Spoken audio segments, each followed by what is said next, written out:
A drone footage showing the scale of the destruction after Israeli airstrikes over the Gaza Strip was released on Monday. And the footage shows that entire houses were leveled, appearing from the air as piles of rubble after the Israeli airstrikes.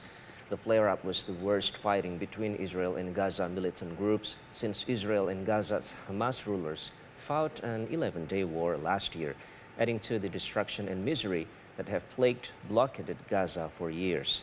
Since Friday, Israeli aircraft had pummeled targets in Gaza, while the Iran-backed Palestinian Islamic Jihad militant group fired hundreds of rockets at Israel.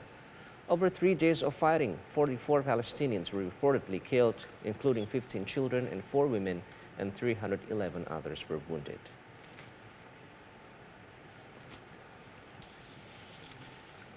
Israeli ambassador to the United Nations Gilad Erdan defended actions in Gaza, saying that the rockets on Israel by the Palestinian Islamic Jihad resulted in 200 rockets landing inside the Gaza Strip. Islamic Jihad commander Khaled Mansour was killed in an airstrike on an apartment building in the Rafah refugee camp in southern Gaza late Saturday, which also killed 2 other militants and 5 civilians. Erdan said Israel aborted that mission 3 times because of the presence of children in the area.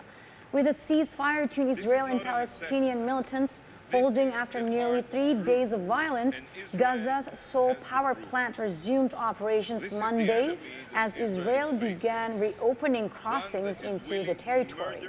Israel also lifted security restrictions on southern Israeli communities after the Egyptian-mediated truce took effect late Sunday.